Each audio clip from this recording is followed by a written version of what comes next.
तो बच्चों ये रहा आपके सामने, ठीक है, class 8 mental math district level round to में किस तरीके के प्रश्न पूछे जा गए थे ये आपके सामने है। आइए इनको हल करना शुरू करें। देखो यहाँ पर पहले एक दिया हुआ है, बहुभुज दिया हुआ है, तो इसमें x का मान बताना है। अब बच्चों एक चीज याद रखनी है, बहुभुज के यहाँ पर ये हम देख रहे हैं, ये भी बाहर की तरफ है, ये भी बाहर की तरफ है, ये भी बाहर की तरफ बना हुआ है और ये अंदर की तरफ है। अगर अंदर 90 का, ये 90 डिग्री का साइन होता है तो बाहर भी 90 डिग्री का साइन आएगा, ठीक है ना। तो एक चीज हमेशा याद रखनी है कि बहुभुज के बाह्य कोणों का योग 360 डिग्री होता है। क्या होता है भाई, कोई भी बहुभुज हो, चाहे वो यहाँ पर ट्रायंगल आ जाए इस तरीके से, इधर ये निकाल दे, इधर निकाल दे, इधर निकाल दे, ये बाह्य बन गए ना। कोई भी बहुभुज हो तो उसके बाह्य कोणों का योग हमेशा कितना होगा, 360 डिग्री होगा।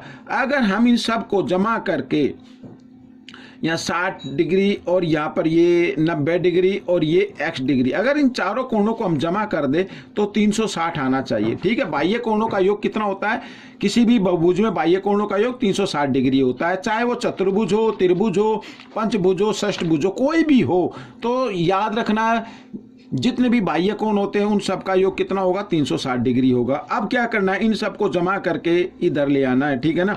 90 और 60 होता है 150, 150 में 100 जमा करेंगे तो 250 और जमा 250 डिग्री और यहाँ पर x और बराबर 360 डिग्री, ठीक है। इस तरीके से तो 250 इधर जमा इधर लेके आएंगे तो घटा में हम उसको लिख देंगे इस तरीके से, और 360 में से 250 घटाएंगे तो 110 डिग्री आ जाता है। तो बच्चों ये आपका प्रश्न हल हो गया। आइए करते हैं प्रश्न नंबर 2। प्रश्न नंबर 2 बहुत ही आसान है, इसको थोड़ा छोटे तरीके से मैं आपको बताऊंगा, ठीक है। तो हमें यहाँ पर इस चतुर्भुज में ये पे दिए हुए ABCD और EFGH दो समांतर चतुर्भुज है। ये ABCD आप देख रहे हैं, एक तो समांतर चतुर्भुज ये है और एक ये EFGH, ठीक है ना। तो हमें x का मान निकालना, और x का मान हम देख रहे हैं, ये रहा x का मान इधर, ये x का मान इधर मैं O लिख लेता हूं। तो x का मान निकालने के लिए यहाँ पे एक छोटी सी त्रिभुज बन रही है। अगर त्रिभुज में हम ये दोनों कोणों का योग निकाल ले तो हम आसानी से कर सकते हैं, ठीक है ना। सबसे पहले त्रिभुज ABCD लेते हैं। त्रिभुज ABCD में अगर मैं कोण D यहाँ पर लिखूं, इसका हम 1 मान लेते हैं, ये 2 मान लेते हैं, तो कोण D जमा कोण 1, ठीक है। इस तरीके से ये कोण D ये वाला और ये वाला, यहाँ पर ये देखिए, तो ये होते संलग्न कोण। संलग्न कोण का योग हमेशा क्या होता है, 180 डिग्री होता है। तो मैं यहाँ पर लिख देता हूं समांतर चतुर्भुज में संलग्न कोण, ठीक है ना। ये मैं लिख देता हूं संलग्न कोण। तो जो होते हैं समांतर चतुर्भुज संलग्न कोण 180 डिग्री के होते हैं। तो अब D का तो मान दिया हुआ है 100 डिग्री है, यहाँ पर 1 का नहीं है तो हम 1 का निकाल लेंगे। 100 इधर प्लस में है, इधर आकर ये घटा में कर देते हैं इसको। तो 180 डिग्री में से 100 डिग्री हम घटा दे तो कितना आ जाता है, 80 डिग्री आ गया। तो ये आ गया। अब अगर हम दूसरी चतुर्भुज ले EFGH, ठीक है, मैं पूरा नहीं लिख रहा, शॉर्ट में बता रहा हूं मैं। तो यहां पर देखें तो ये चतुर्भुज के ये हो गया, ये 2, ठीक है। चतुर्भुज के सम्मुख कोण हो गए। तो सम्मुख कोण समांतर चतुर्भुज सम्मुख कोण बराबर होते हैं, समांतर चतुर्भुज में सम्मुख कोण बराबर होते हैं। तो यहां पर मैं लिख देता हूं कोण 2 बराबर होगा कोण G के, ठीक है। और इधर कर लेते हैं तो कोण 2 का मान कितना आ जाए, G का मान कितना है, 80 डिग्री है। तो कोण 2 का मान भी कितना आ गया, 80 डिग्री आ गया। अब यहां पर ये त्रिभुज ले लीजिए, त्रिभुज EOC में, ठीक है, तीनों कोणों का योग क्या होगा, कोण 1 जमा कोण 2 जमा कोण x, तीनों का मान होता है 180 डिग्री, ठीक है। त्रिभुज में तीनों कोणों का योग 180 डिग्री आता है। तो यहाँ पर ये 80 डिग्री आ गया, ये भी 80 डिग्री आ गया। तो ये x बराबर 180 डिग्री, ठीक है।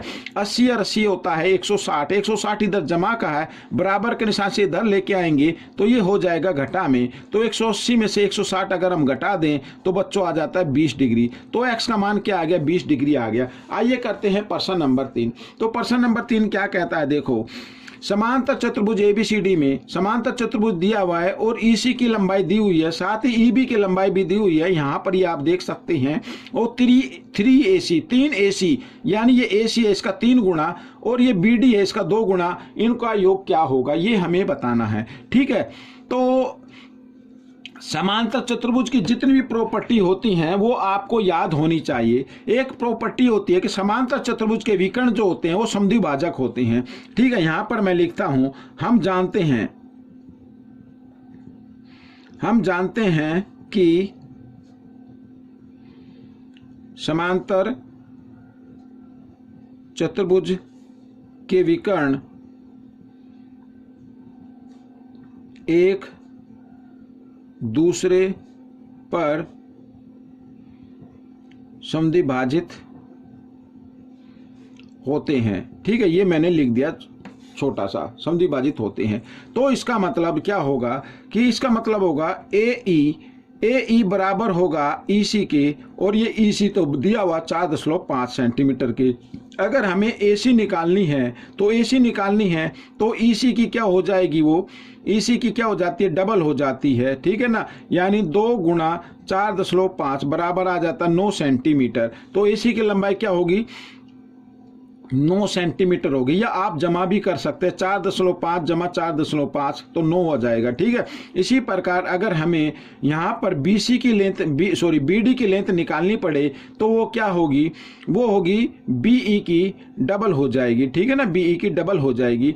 तो 2 गुणा और 2.5 यहाँ पर दिया हुआ है, तो 2.5 को 2 से गुणा करेंगे तो 5 सेंटीमीटर आ जाता है। ठीक है, अब हमें जो निकालना 3AC लिखा है, 3AC, AC का मान आ गया बच्चों, ये रहा 9, तो यहाँ पर लिख दीजिए 9 जमा, फिर लिखा 2, तो 2 लिखना है, फिर लिखा BD यानी गुणा में BD का मान आ गया 5, तो इस तरीके से लिख देंगे। तो 9 तिया कितना होता है बच्चों, 9 तिया होता है 27, और 5 दूनी होता है 10। यहाँ पर ये जमा कर दिया, और जमा करने पर आ गया बच्चों 37 आ गया। तो ये आपका प्रश्न हल हो गया है। आइए करते हैं प्रश्न नंबर 4। ये रहा आपके सामने, ये भी राउंड 2 में पूछा गया था। ठीक है, बहुत ही आसान है। यानी अब आप समझ ही गए होंगे कि राउंड 2 में रेखा गणित के प्रश्न पूछे जाते हैं और राउंड 1 में अंक गणित के प्रश्न पूछे जाते हैं। ठीक है, और कौन सा चैप्टर भी एक ही लिया गया है, इसमें समांतर चतुर्भुज वाला है और उसमें जो था इक्वेशन वाला था। ठीक है ना, अब देखो एक समांतर चतुर्भुज ABCD में, ठीक है, जो अभी मैंने पिछले बताया था आपको, यहाँ पर लेन दी हुई है कि समांतर चतुर्भुज के विकर्ण एक दूसरे को समद्विभाजित करते हैं, यानी DE बराबर होगा EB के। ठीक है, तो हम यहाँ पर लिख देंगे DE बराबर होगा BE के। ये बार बार मैं नहीं लिख रहा हूं, आप समझ लीजिए इस चीज को कि समांतर चतुर्भुज के विकर्ण एक दूसरे को समद्विभाजित करते हैं।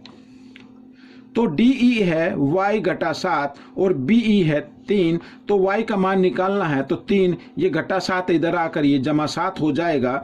ठीक है, और 7 और 3 होता है 10, तो ये 10 आ गया बच्चों यहाँ पर। ठीक है, अब हमें y का तो मान निकाल लिया, अब x का मान निकाल लेते हैं। तो ये भी क्या होगा EC।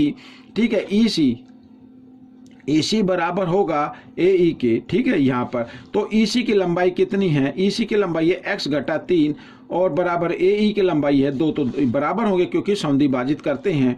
तो x बराबर 2 घटा 3 इधर आकर ये जमा 3 हो गया, तो x का मान आ गया बच्चों 5 आ गया। ठीक है, अब हमें जो मान निकालना है वो निकालना है 2x जमा y का।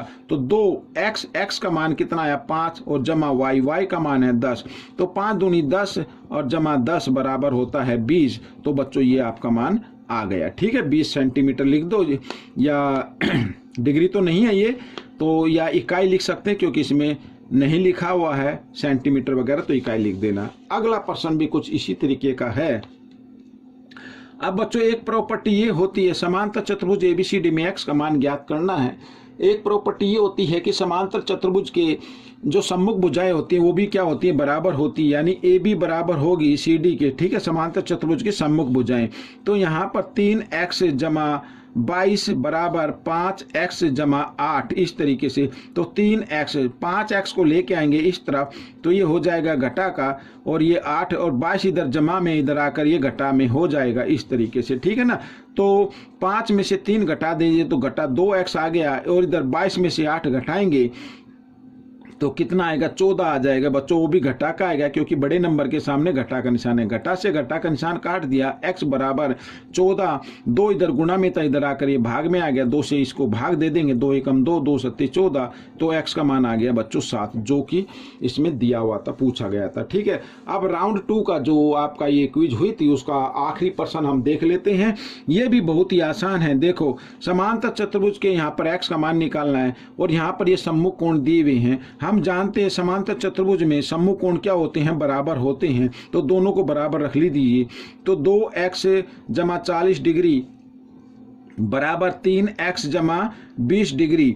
तो 2x और 3x को लेके आओ इस तरफ, दूसरी तरफ उल्टे हाथ की तरफ ले आओ, लेफ्ट साइड में लेके आओ, तो ये घटा का हो जाएगा बराबर, इधर है 20, और ये 40 को लेके आओ इधर, ठीक है, दाईं तरफ लेके आएंगे तो ये भी हो जाएगा घटा में ऐसे, ठीक है। और यहाँ पर घटा जमा घटा, 3 में से 2 गए तो घटा 1x बचेगा, 1 लगाने की जरूरत नहीं है, ये 1 ही x माना जाएगा, ठीक है। 40 में से 20 घटा दे तो घटा 20 हो गया, और घटा से घटा का निशान काट दिया तो x बराबर आ गया 20। बच्चों तो ये आपका सेकंड राउंड का जो पेपर में क्विज में प्रश्न पूछे गए थे वो कंप्लीट हो गए हैं। आपको ये वीडियो कैसी लगी मुझे जरूर बताएं, और इसमें से सीखकर आपको ज़्यादा से ज़्यादा प्रैक्टिस करनी है। मैं चाहता हूं कि आपकी अच्छी रैंक आए। मिलेंगे बच्चों अगले भाग में, तब तक के लिए धन्यवाद।